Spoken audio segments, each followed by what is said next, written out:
Special کہانی کے ناظرین السلام علیکم۔ اسپیشل کہانی لایا ہے آپ کے لیے ایک اور اسپیشل کہانی، تو آئیے سنتے ہیں۔ ایک دفعہ کا ذکر ہے کہ ایک قافلہ سفر کر رہا تھا اور دوران سفر ان کا گزر ایک اندھیری سرنگ سے ہو رہا تھا کہ اچانک ان کے پیروں میں کنکریوں کی کچھ چیزیں چبھیں۔ اس قافلے میں شامل کچھ لوگوں نے اس خیال سے ان چبھنے والی چیزوں کو کنکریاں سمجھ کر اٹھا لیا کہ ہمارے پاؤں میں لگی ہیں، ہمیں تو تکلیف پہنچ گئی، کسی اور کو نہ لگے اور ان کو کوئی پریشانی نہ ہو، اور نیکی کی خاطر اٹھا کر جیب میں رکھ لیں۔ کچھ لوگوں نے زیادہ اٹھا لیں تاکہ زیادہ نیکی حاصل کر سکیں، تو کچھ نے کم، اور کچھ لوگوں نے اس قافلے میں ایسے بھی تھے جنہوں نے بالکل بھی زحمت نہیں کی اٹھانے کی۔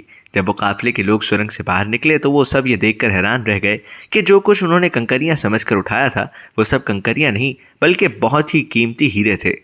جنہوں نے زیادہ اٹھائی تھیں وہ لوگ زیادہ مالا مال ہوئے اور ان کی خوشی کی انتہا نہ تھی۔ جنہوں نے کم اٹھائی تھیں وہ پچھتا رہے تھے کہ زیادہ کیوں نہیں اٹھائی، اور جنہوں نے بالکل نہیں اٹھائی وہ سر پکڑے بیٹھے تھے اور افسوس کر رہے تھے کہ کاش ہم نے بھی کچھ اٹھائی ہوتی۔ دنیا میں زندگی کی مثال اس اندھیری سرنگ جیسی ہے۔ زندگی وہ اندھیری سرنگ ہے جو نیکی ان کنکریوں کی طرح جو بظاہر مشکل تو لگ رہی ہے، ہمارے پیروں کو چبھ رہی ہے، لیکن اس کا اجر بہت بڑا ہے۔ اس زندگی میں جو نیکی ہم کریں گے وہ آخرت میں ہیرے کی طرح قیمتی ہوگی، اور اس وقت انسان پچھتائے گا کہ کاش میں نے 2-4 مشکلات اور اٹھائی ہوتی، کچھ نیکیاں اور کمائی ہوتی۔